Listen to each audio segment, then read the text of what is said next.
बिस्मिल्लाहिर्रहमानिर्रहीम, अस्सलाम वालेकुम नाज़रीन, मैं हुसैन अमान और आप देख रहे हैं मेरा यूट्यूब चैनल। इस वक्त मैं मौजूद हूँ तहरीक लब्बैक के जो मार्च है उसमें। ये जो तहरीक लब्बैक का जो मार्च है फ़लस्तीनियों से इज़हार यकजहती के लिए आज शुरू हुआ। फैज़ाबाद के मकाम से होता हुआ ये डी चौक की तरफ गामजन है और डी चौक पर जाकर ये मार्च इख्तिताम पजीर होगा। मेरे साथ मौजूद हैं तहरीक लब्बैक के अमीर हाफ़िज़ साद हुसैन रिजवी साहब, इनसे बात करते हैं। बहुत शुक्रिया साद भी आपने वक्त दिया। सर, सबसे पहले तो ये बताएँ, आज का जो मार्च है, इस मार्च के थ्रू हुकूमत को, अवाम को, दुनिया को क्या मैसेज है? बिस्मिल्लाहिर्रहमानिर्रहीम, बहुत शुक्रिया कि आप तशरीफ़ लाए और हम उम्मीद करते हैं कि आप हमारी आंखें बनेंगे और दुनिया को ये दिखाएंगे कि पाकिस्तानी अवाम, पाकिस्तानी कौम आज भी फ़लस्तीनियों के साथ दाम दिरम कदम सुखन हर लिहाज से खड़ी है। सिर्फ हमारे हुक्मरान और जो मुदाहनत का शिकार हैं और हमारे ज़िम्मेदार जो मुदाहनत का शिकार हैं उनकी वजह से, वरना फ़लस्तीन का मसला वो हफ्तों का या महीनों का नहीं, वो घंटों में हल होना है। अच्छा, वतीरा अपनाया हुआ है इंसानी हमदर्दी के नाते। उन्होंने वहाँ तक तो आवाज़ उठाई जहाँ तक उनका बनता था, लेकिन आगे से तो बात मुसलमानों की थी ना। ये हमारा दर्द पहले है, यानी कि ये अमेरिका का दर्द नहीं है।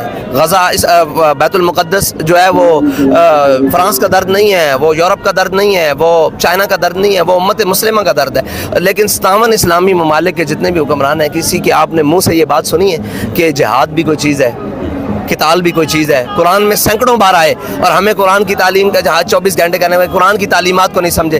तो यार ये लोग समझे ये कुरान की तालीमात को, ये समझ गए हैं, इन्होंने पढ़ लिया है कुरान क्या है। कुरान तो कहता है या अय्युहन्नबिय्यु जाहिदिल कुफ़ारा वल मुनाफ़िकीन वग़्लिज़ अलैहिम व मअवाहुम जहन्नम व बि'सल मसीर। ऐ मेरे हबीब, ऐ मेरे नबी, इन मुनाफ़िकों और काफ़रों के ख़िलाफ़ जिहाद के लिए मुसलमानों को उभारो। ठीक है, अब हमारी जंग भी मुनाफ़िकों से है, गज़ा की काफ़रों से है, हमारी मुनाफ़िकों से है। ठीक है, और हम मुनाफ़िकत की ज़िंदगी में जी रहे हैं। भी हम इसराइल की मज़म्मत करते हैं और फ़लस्तीन के साथ खड़े हैं। किस सूरत में साथ खड़े हैं? अगर आप ताबूत की सूरत में खड़े हैं और कफन की सूरत में खड़े हैं, शहीद को इन दोनों चीज़ों की ज़रूरत नहीं होती। अच्छा, आप एक मजहबी जमात के अमीर हैं, मुझे ये बताएं। नहीं, आप गलत बात करते हैं मीडिया वाले। हम मुकम्मल मजहबी और सियासी जमात के देखिए मेरी बात सुने। या क्या नवाज शरीफ की क़यादत में उसकी जो पार्टी में है वो मजहबी लोग नहीं है? इमरान खान की जमात में हर में, तो फिर आप उनको क्यों नहीं कहते मजहबी सियासी?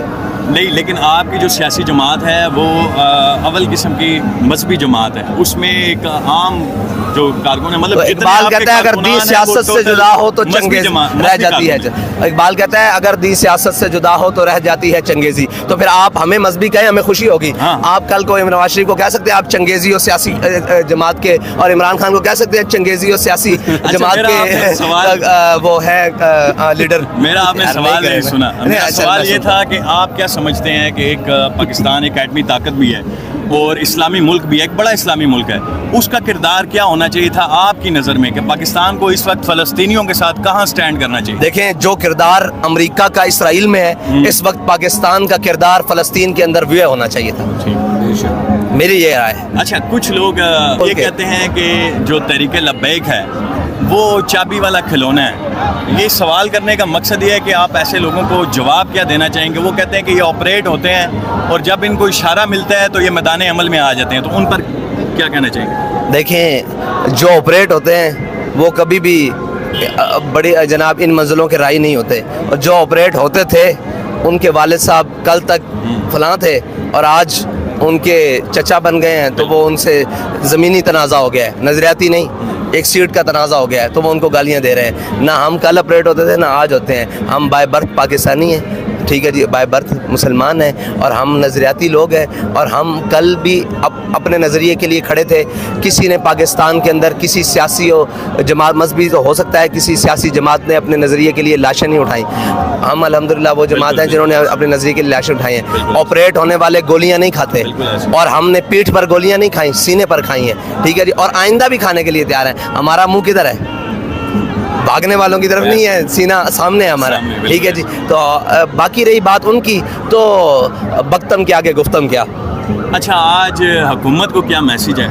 और प्लस आवाम को आप क्या मैसेज देना चाहेंगे कि जो इस वक्त मौजूदा सूरत हाल है? देखें, आवाम को महंगाई के अंदर, लाकानूनियत के अंदर परेशानियां दिन ब दिन कितना रगड़ा गया, लेकिन देख लें आवाम की हालत। आपने देखा है, ये एक तारीख है, आज का दिन एक तारीख रकम हुई है कि ये पाकिस्तानी आवाम अपने फ़लस्तीनी भाइयों के साथ खड़ी है। अगरचे महंगाई का दौराहा है, अगरचे वसाइल की नहायत शदीद कमी है, अगर वसाइल की फरमानी रियासत उस तरह लगाती जिस तरह नवाज शरीफ की आमद पर लगाया है, अगर उसका 5% भी हमारे साथ ताउन होता तो आज इस्लामाबाद में तिल धरने की जगह भी नहीं होती। अल्हम्दुलिल्लाह अभी भी नहीं है। आप देख लें, ये एक तारीख रकम हो रहा है। एक तरफ सारी मशीनरी, रियासती ज़ोर जनाब बैनुल-अक़वामी और मीडिया के ऊपर अरबों रुपए खर्च कर और एक तरफ ये फ़कीर मंश लोग, ये जनाब सादा लोग जिनके शायद पाँव में टूटी जुतियाँ हैं लेकिन अपने नज़रिए के लिए जान देने के लिए कुर्बान है। तो आप देख लें कि नज़रिया आज भी इस्तेमार, ताकत, फ़िरौनियत और जनाब जालिम, जुल्म और जबर और इस्तिबदाद के ऊपर जीत।